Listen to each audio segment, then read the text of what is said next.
News at Noon starts right now. We start with late-breaking news regarding those records regarding the Robb Elementary shooting investigation released over the weekend by the city of Uvalde. This noon, the city says they have uncovered more body cam footage from that day.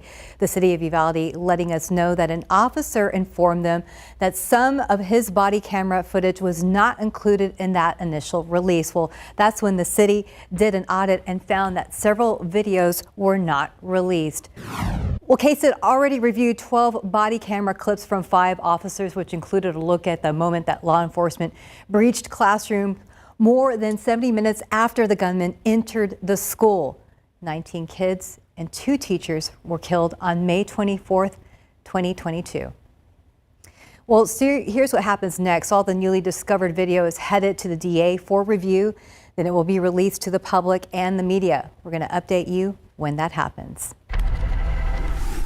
Well, in a couple of hours, City Council will get its first look at the proposal to build a new multi-purpose facility that would be the home of the San Antonio Missions. Well, last month, the city and county notified Major League Baseball that it is working with the Missions ownership group on a plan to build a new facility. The cost of that facility will be about $160 million, according to the city. The city and county will partially fund the new facility, with the ownership group chipping in as well. City hopes the stadium is ready to go by opening day in 2028. And let's look out there with live cam. Things heating up very quickly for all the kiddos back in school, Mia. Yes, absolutely. If you remember what yesterday was like and even the day before that, today's going to be very similar. And honestly, the remainder of the work week and even into the upcoming weekend, high pressure and control. We know what that means, especially for mid-August. Plenty of heat, plenty of sunshine. Let's take a look at current conditions outside. If you're about to step out for any lunchtime plans, we are already up to 92 degrees here in San Antonio. Notice those feels like temperatures, though, on the far right-hand side of your screen. It already feels like 100 here in San Antonio. New Braunfels has a heat index value of 108 right now, and these numbers are likely to climb a few degrees more into the afternoon. Partly cloudy skies expected over the next several hours, but still plenty of peaks of sunshine, helping our actual air temperature here in the Alamo City climb to the century mark, feeling closer to 105 to even 107, closer to San Antonio. Winds out of the south-southeast at about 5 to 15 miles per hour. Could see a little bit of a breeze out there later on this evening. Yes, that heat high is still the main dominating feature of our weather pattern, which means temperatures are going to look very similar over the next several afternoons. Highs near the triple-digit mark, if not in the low triple digits, each and every day, with those feels like temperatures climbing to at least 105 for a few hours in the afternoon. So definitely stay hydrated, take breaks from all of this heat. In terms of any rain chances, unfortunately, not really. Just a ton of sunshine and a pretty dry outlook even into early next week. So we're going to get you a full look at that extended forecast coming up here in just a few, Steph. Yeah. Well, new details this noon in a deadly stabbing on the south side. We now have learned that a woman's family were first to alert police that something might be wrong. According to police, the woman went to a home near Division Avenue and South Florida Street last night. Officers tell us that her family was worried because of a recent family violence incident. Well, when officers went to check on the victim, they found her with multiple stab wounds. She was pronounced dead at the scene. Now, inside the home, they also found a man whom police say hurt himself. EMS crews took that man to the hospital and police charged him with murder. Now, we do want to take this chance to let you know if you are suffering from domestic violence, please get help. If you scan that QR code on your screen right now, it will take you directly to KSAT.com, where we have a list of resources. Right now, police are trying to find whoever pulled the trigger in the Southside shooting. The problem is they don't have much to go on right now. Here's what they have so far. Now, police started their investigation just after 6 this morning in a neighborhood near East South Cross and South Presa Street. Officers tell us that someone drove up to a home and then someone inside that vehicle started shooting. Now the San Antonio Police Department is trying to find that person and figure out why they pulled the trigger. The victim in this shooting was taken to a local hospital, and right now it's not clear how that person is doing. A mother and stepfather are in jail in connection with the death of their 12-year-old daughter. The Atascosa County Sheriff's Office arrested 36-year-old Denise Balbanetta and 40-year-old Gerald Gonzalez. Now, investigators say the child had serious life-threatening injuries on Thursday night. However, they say that Babanetta did not call 911 until Monday night. The child died that evening. Her mother and Gonzalez are now charged with injury by omission. Happening today, a man convicted of beating his girlfriend's son to death is set to be sentenced. Back in May, a jury found that Daniel Garcia guilty of injury to a child for causing the death of 5-year-old Dominic Aguilar Acevedo. Last week, the girlfriend, Nicole Aguilar, was sentenced to 15 years in prison for her role in the crime. She got a plea deal for testifying against Garcia during his trial. We will be live streaming Garcia's sentencing today. This will be starting this afternoon at 1:30 p.m. and you can see it on our website, KSAT.com, or anywhere you stream. Well, temperatures were hot, but inflation cooled in July, according to the latest report from the Labor Department. That report showing that consumer prices rose 0.2% in July and were up 2.9% from a year earlier. So this could signal interest rate cuts from the Federal Reserve next month. ABC's Rena Roy has more on what this could mean for your budget. A new report out from the Labor Department shows inflation eased slightly in July, with prices up 2.9% year over year, better than economists expected, and the smallest 12-month increase since March of 2021. That is a significant improvement. Getting below that 3% marker shows that there is this trend of inflation cooling, that prices aren't going up as fast as they were. Core inflation, which excludes food and energy, rose 0.2% for the month and 3.2% for the year, in line with expectations. Prices for housing up 0.4% from last month, accounting for nearly 90% of the monthly increase. In this report, the hands down biggest increase came from housing. 90% of the increase in CPI came from shelter, which mostly includes rent. So that is one of the areas we have seen prices do continue to go up on a monthly basis. Inflation has slowed for 5 consecutive months, reversing a surge in prices that have been impacting American wallets. Grocery prices rose 0.1%, used cars and trucks, airline fares, and clothing decreased. While price increases have cooled significantly from a peak of more than 9%, inflation remains almost a percentage point higher than the Fed's target rate of 2%. Still, this report signals a good chance of a rate cut next month, which would be the first in over 4 years. That would, of course, make it cheaper to borrow money for your credit card, take out a new car loan, a new home loan. That would be much needed relief. This latest inflation data will no doubt help ease pressure on consumers dealing with these high prices. Yet despite the ongoing slowdown, consumer prices are still about 20% higher than 3 years ago. Rena Roy, ABC News, New York. Well, it's a back-to-school item on everyone's list, backpacks, and your student might have a lot of opinions about which one they may want. However, picking the right pack is important and could help your child avoid injuries. The 3 things to look out for shopping with backpacks still ahead. And more local students packed up those book bags and headed to class today. Our Patty Santos was there as Judson ISD students started their day. The changes expected this year. Well, more than 30 campuses at Judson ISD are back to school today. District leadership touting the security upgrades made across all campuses to meet state law requirements, now including panic buttons in every class, fences around campus perimeters, and bullet-resistant film at the front door and windows of each campus. Our Patty Santos tells us the district is also celebrating the start of a new STEM program. We are at Kirby Middle School, where 6th graders are helping to launch a new program, not just for their school, but for the entire district. Joining me now is Principal Nicole Rosa Saunders. Tell me about this program. It's called the LASSO program?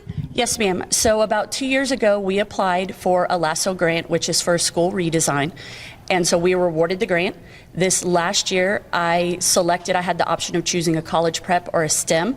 And for my kiddos, they don't really get to experience STEM until they get to the high school level. And so we wanted to really provide them that opportunity. My teachers spent last week, very intensive week on PD, trying to come up, really being taught creative ways to take the lessons on a daily basis and teach collaboration, communication, leadership skills, all of those things, and roll them into an everyday experience for them rather than just pockets of here and there. This is one of 4 campuses that's involved in this. Yes, so it's myself, and I do have another feeder elementary that's STEM as well, Candlewood. So I'm super excited about that, the pipeline that we're creating to our high school. And then we have 2 other campuses that went the college prep route. All right. Well, thank you so much and good luck with this. But again, this is first day, not only for first day of back to school for Judson ISD, but for this new program. We can't wait to see what these kids get to do. All right. We'll send it back to you. Thank you, Patty. Wishing them a wonderful school year. And looking out there at live cam right now, if you're headed out to recess, wow, 92 degrees. It is going to be a hot recess, that's for sure. Not just today, but over the next several days and even into next week as well. So parents, just make sure you're sending the water bottle with the kiddos and make sure that those kids are staying hydrated if they have after school outdoor sports activities or even band practice. Hey, a quick look at the aquifer for today, down half of a foot at 630.7. Here's some good news when it comes to today's pollen count. Molds and pigweed present, but they are both low. We're going to talk more about those toasty temperatures after this.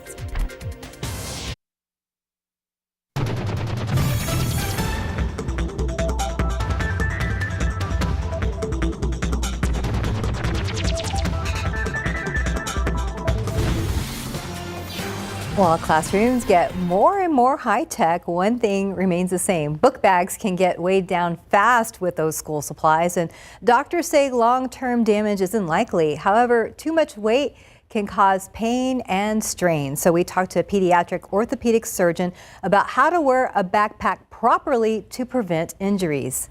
All the stuff students squish into their bags can make the school day feel a little heavy. Backpacks can be very heavy, especially for the smaller children. Pediatric orthopedic surgeon Dr. Elizabeth Magnabosco says, make sure you pick a backpack that is sized for your child. Well, this is how your backpack should fit. When you put your hands on your hips, you'll see that the pack can sit right there, right in the center. And if you're looking to avoid injuries, you want to definitely look for 3 different categories. So go ahead and look to make sure that your pack has padded straps. Also make sure that there are multiple compartments throughout the backpack. And also, make sure it has either a chest strap or a waist strap. All of these things will help distribute weight evenly. And once the backpack is on, be sure to adjust the straps. You want to make sure that the straps are adjusted such that the backpack is not bouncing off their back when they're walking. And how you pack the bag matters too. Pack the heaviest items closest to the child's back and stick to the essentials. And the American Academy of Pediatrics recommends that backpacks only weigh about 15% of your body weight. So you always want to make sure that you're only carrying what you need in your backpack. Well, the doctor says also try to take your child when shopping for a backpack so you can have them try it on to make sure it feels comfortable. You can even go to the store's book section and add a few so they can really get a feel for it. I remember growing up, especially when we were little and your backpacks are so heavy that you're just backpack sometimes is as big as the student. Very much so, and especially when you get to the age where you have to go from different classes. So true. You know, and like maybe you don't have time to stop at your locker or you don't have a locker. Just gotta pile it all in there. It can be a lot. It can be really heavy. It certainly can. And hey, it's going to be another hot afternoon for many of those students, especially coming home, lugging those big backpacks home and off the school bus. But we have more back to school photos that I want to show. These have been my favorite thing to look at all week. So this is Grace, first day of 2nd grade, and I love her shirt in my 2nd grade era. She must be a Swiftie. Taylor Swift. She must be a Swiftie. This is Aubrey's first back to school picture for 1st grade. How exciting. Here we go, another one. Sunday best at Incarnate Word High School. First day for Jasmine as a sophomore. Go Shamrocks. How fun. And then I love this one too. Senior year, Luke's last first day of high school. Go Central Catholic buttons. Look at that outfit right there. They got the pin. Very professional. Got the tie, ready to rock and roll. So thank you to everybody that sent in your KSAT Connect photos. We will continue to show more back to school photos over the next several days. Make sure that you yes, they have the backpack, they have the lunchbox, and also the water bottle, because this heat is not going anywhere. Partly cloudy skies in store this afternoon. We're going to be near 95 by the end of this hour, already feeling like the low triple digits. We've got a forecast high right around the century mark here in San Antonio, feeling like 105 during the peak heat time of day by 4 to 5 p.m. And then if you have any Wednesday evening plans, still going to be hot out there around dinner time, 96 degrees by 7 p.m. Mostly clear skies later on tonight, helping those thermometers gradually fall into the 80s after the sun goes down. Here's a look at what those high temperatures are expected to top out at later on today. 99 out east in Gonzales, 100 degrees in New Braunfels, mid to upper 90s across portions of the Hill Country, 97 in Bernie, 96 for places like Comfort and Kerrville. I think triple digits are expected along and south of the Highway 90 corridor, very similar to what we've seen the past couple of days. And this trend is really going to continue, not just tomorrow and into Friday, but even into this weekend and next week, where we could actually see those daytime highs build by a degree or two. And that's all thanks to this high pressure system that is not letting go of our weather pattern here in South Central Texas. And by the way, it's not just us dealing with this heat. You can see heat advisories have been issued for the eastern half of the state of Texas, across portions of the deep south, near Mississippi, Louisiana, even up into the Central Plains. Oklahoma has some excessive heat warnings in place, dealing with the heat and the humidity. Take a look at forecast highs across the nation later on today. 98 in New Orleans, 101 in Dallas, 102 in Wichita and Las Vegas. Forecast high of 104. Of course, it's a little bit of a drier heat out there, so that does help a little bit. We are still dealing with the humidity as well, and you can see with high pressure just remaining in control of our weather pattern. Yes, that's what's going to help those temperatures stay elevated a few degrees above the average for this time of year, which is 97, but it also suppresses rain chances. We see sinking air with these high pressure systems. All of the rain making energy is unfortunately just deflected around that high pressure system. So the heat is going to be the name of the game, not just over the next 7 days, but potentially over the next 8 to 10 days. This is the latest outlook from the Climate Prediction Center. Above average temperatures here in San Antonio, across Texas, and a good chunk of the lower 48. I still want to put things into perspective. It is hot, but at least it's not as bad as where we were last year. Year to date last year, we already had 48 100-degree days in the books for San Antonio. This year, 17. If we reach 100 today, that will make day number 18. And our average temperature for the summer is about 2 degrees lower this year compared to where we were this time last year. So that's also good to look at. Late July rains and that slightly cooler than average stretch of temperatures definitely helped out. But I do think we will have plenty of opportunities over the next 10 days to tack on to that number of triple digit heat. Okay, well, we were getting spoiled. We were. In July without seeing that triple digits. Yes, so. It's mid-August. That's typically what we can expect. All right, we will tough it out. Yes. Well, Fiona and Jen and the whole SA Live team, they're actually feeling love out there after someone did something nice for them today. So I hear that inspired your question of the day. Oh yes, we're in a bit of a food coma already. I know, it's weird to be in that before the show, but it happened. Yes, we had a nice delivery. Mm-hmm. We'll tell you more about that a little bit later, but it involved food, okay? And it got us thinking about something nice that you've done for somebody maybe lately, or somebody's done for you. Mm-hmm. So we had that code right there, and we want to know what something nice someone has done for you lately. Do you have something in mind, ladies? My husband brought me flowers the other day home just for fun, and it made my entire day. I thought that was the nicest thing ever. It was so sweet. Well, flowers do that, yeah. Yeah. Well, I was thinking of my husband too. He did the dishes. Hey, that's awesome. It was awesome. I mean, just everything was star.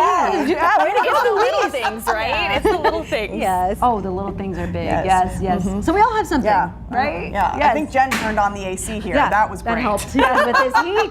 With this heat. Yes. So please share your answers. If you're watching right now, we'll share a little bit more. Maybe it'll inspire people too, right? To keep paying it forward. I love that. A little bit later in the show. We've got animals and we've got some healthy tips for families. Yeah. Sounds like a good show coming up. I need to pay it forward now. Thanks, guys. Well, the Incarnate Word football team getting ready for their season and doing a little team bonding. How one of the newest members of the squad is being welcomed.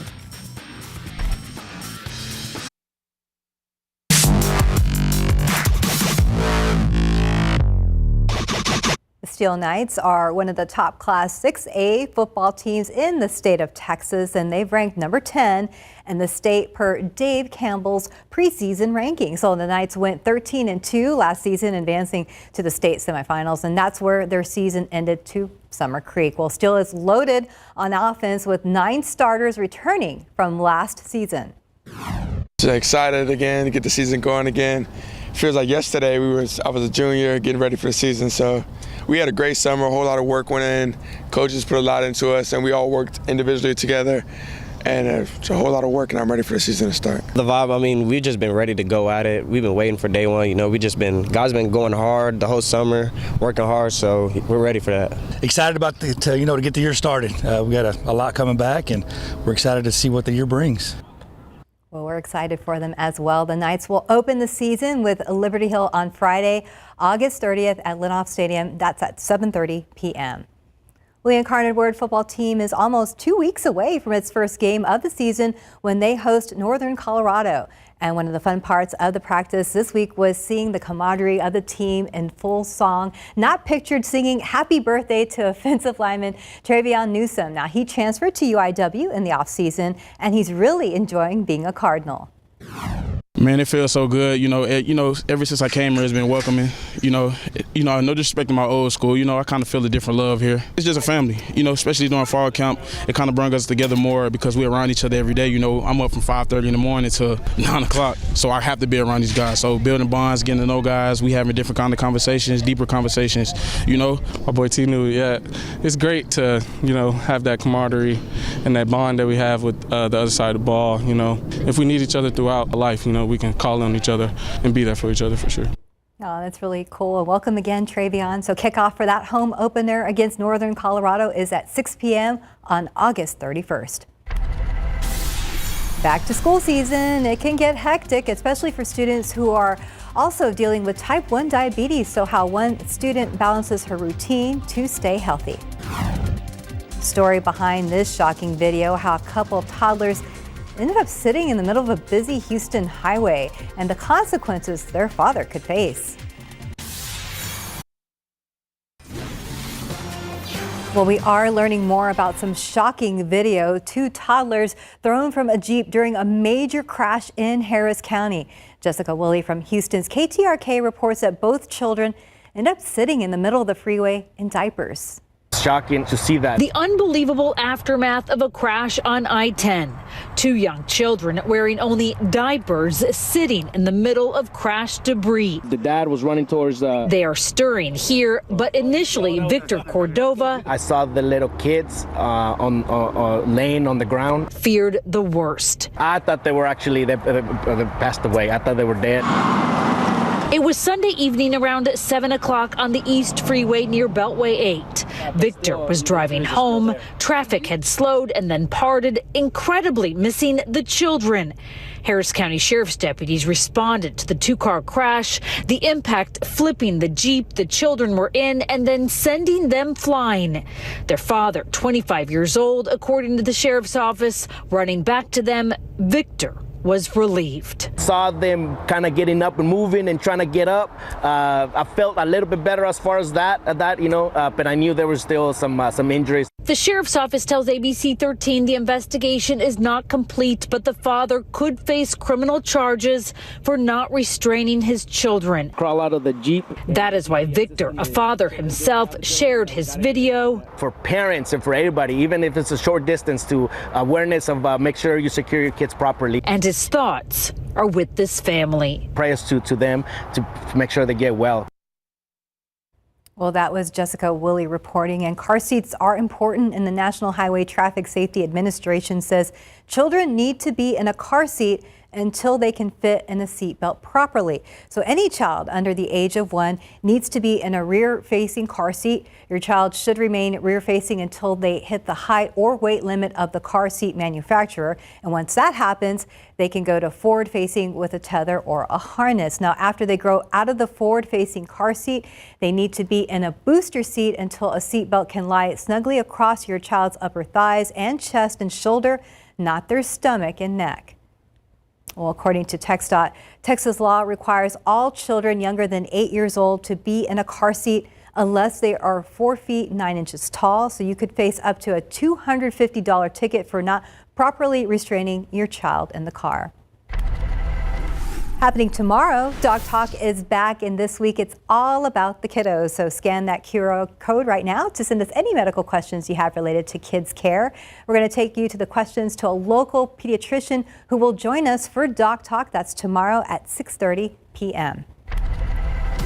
And let's look up there with live cam, looking up at the sky. Very few clouds there to shield us from the sun. Exactly. It's nice when we see some of those clouds to provide some of us with a little bit of shade. I wish they were able to grow taller and give us some rain, but unfortunately for the vast majority of South Central Texas, not just this afternoon, but over the next several afternoons, that's not in the cards, just the heat. That's going to be the big story in the days ahead. So speaking of which, here's another check at our temperatures across the San Antonio metro area. 92 still in the Alamo City, 95 off to our south in Pleasanton. It's 91 in Nixon, Kerrville, and Lakey. Even Utopia, Tarpley still holding on to the upper 80s for as long as they can. But when you factor in the humidity, it does feel like the 90s across the hill country. It's pretty close to feeling like the century mark over there in Bandera. It does feel like 100 degrees here in San Antonio and New Braunfels, 108. That's already the heat index value observed this lunchtime hour. So it is going to be another incredibly hot afternoon as we march through this brutal stretch of triple-digit degree days. 99 by 3 p.m. by the time a lot of the kiddos are getting off the bus and heading back home. Partly cloudy skies, feeling closer to 105 here in San Antonio because of that moisture. And more of the same is expected. Plenty of sunshine to wrap up the first week of school for many and even head into the upcoming weekend. The UV index will be high, so if you are planning on spending some time outdoors later on this afternoon, make sure to have the sunscreen as well. Another check at that extended forecast. Plus, we have some tropical news to talk about in the Atlantic. We'll get you those details a little bit later. Thank you, Mia. Well, schedules are packed and life is busy for high schoolers, especially when they head back to school. But there's an extra layer of routine for students with type 1 diabetes. Our Courtney Friedman tagged along with a still high school sophomore who walks us through what it takes to head to class. I think school is it's just so fun. It's a family, it's a community. Energetic Steele High School sophomore Lexi Banks fills her life with activities that bring her joy. She's on varsity dance this year, and last year she was class president. But underlying all of those activities, a constant battle for her health. At 6 years old, she was diagnosed with type 1 diabetes, an autoimmune disease where the pancreas doesn't make insulin. It's different than type 2 diabetes. Type 1, often diagnosed in children and has no cure. But newer technology has changed the game. This is my tandem pump. It controls my insulin intakes. It also connects to my Dexcom G7. Those devices track her blood sugar and make it so much easier to make it through school days. It's just a lot of planning. It's a lot of planning, but once you have it, it's like golden and it's like a flat line. To keep that flat line, she's got some supplies. Big old thing of sugar. Very Jolly important. Ranchers, good choice. Jolly Ranchers. We've got my insulin, so if I need to change my pump throughout the day. This is just for your pump. That is just for my pump, right. At the start of every school year, she packs that up and hands it to the nurse, who knows her by now. Welcome back. Who she didn't know yet is school assistant principal Michael Gonzalez. We bumped into him during our shoot, and you'd never believe what happened. And the CGM. I started when there was nothing where I had to go prick my finger. He also has type 1 diabetes. Just one more reason Banks feels so comfortable at school. I'm pretty good with advocating for myself. Good. So I'm glad you hold on to that voice. She uses that voice at the start of every class to let her teacher know about her health. You need to be able to tell people, hey, I don't feel good. I need to sit out. Hey, I'm low, I'm high. I really shouldn't be taking this test. That includes her dance team and coaches. I have to put my pump in activity mode, and then I have to, throughout my workout process, I have to just take like a little squirt of apple juice. She wants other kids with diabetes to know it's possible to have a full life. It makes you cooler. Courtney Friedman, KSAT 12 News. And Courtney was also able to speak to a teacher with type 1 diabetes. That story is up right now on KSAT.com. You can see the extra links that she goes to each day to be there for her students. You can just scan that QR code on the bottom of your screen and be sure to check out all of our back to school coverage. Well, the GMSA team is hard at work each morning getting you ready for your day and this back-to-school season. That means making sure that you have all the information you need to make the most out of the new school year.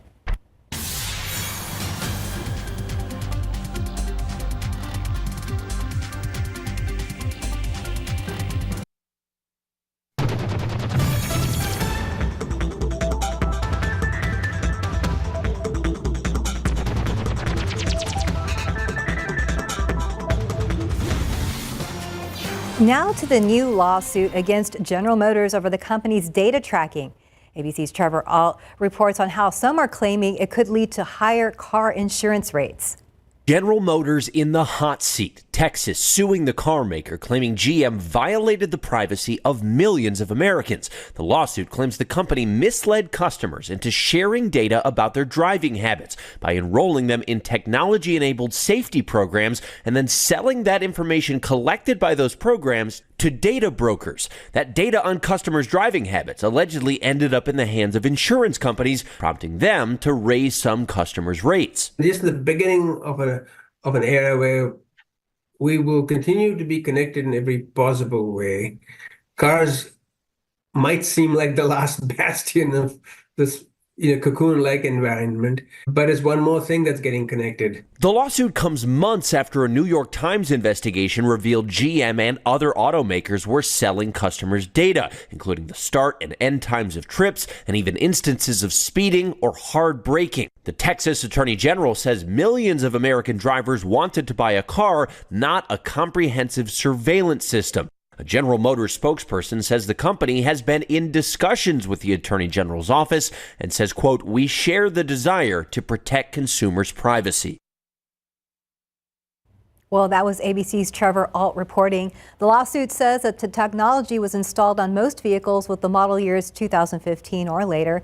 The state wants GM to pay fines and compensation to drivers and to delete all the data they say was collected illegally.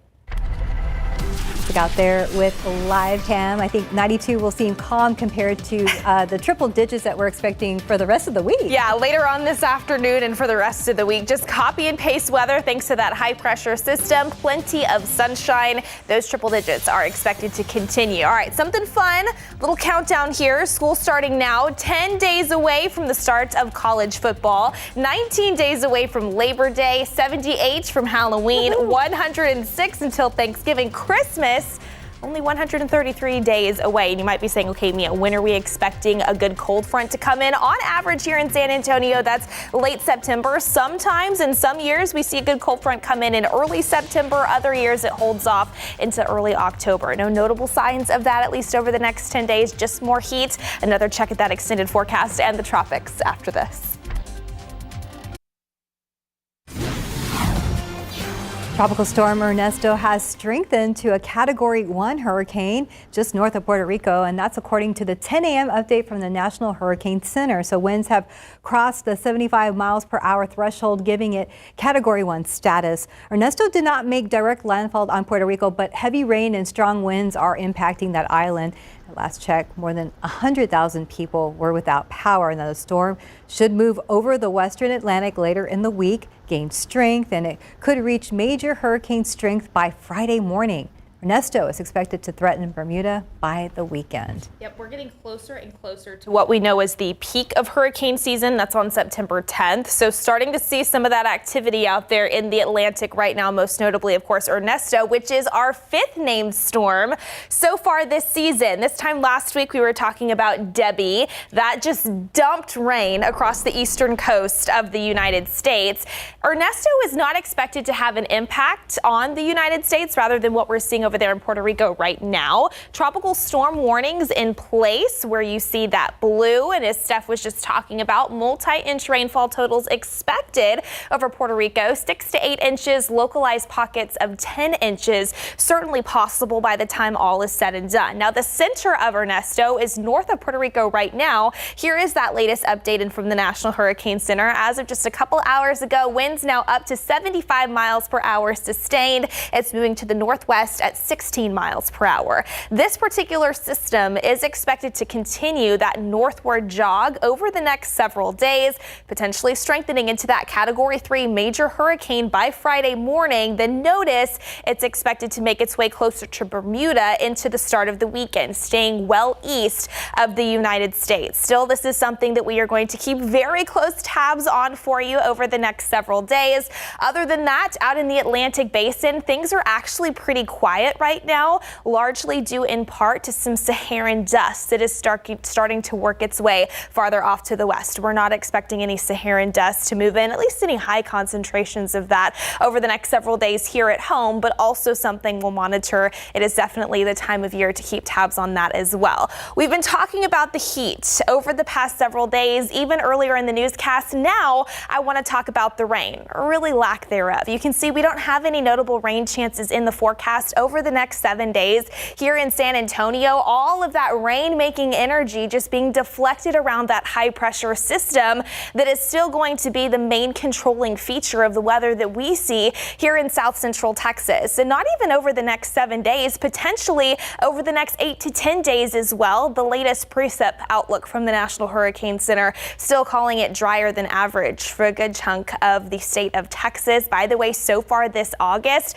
we've just seen 0.03 of an inch officially in San Antonio. The average is 2.15. August typically is one of our drier months, climatologically speaking, but wish we could see just a little bit more rain, because as of the latest drought monitor update that was released last Thursday, we'll get a new update in tomorrow. We still have plenty of drought in place, especially along and west of the I-35 corridor. Late July rains did help us out a little bit, but we still have a long way to go.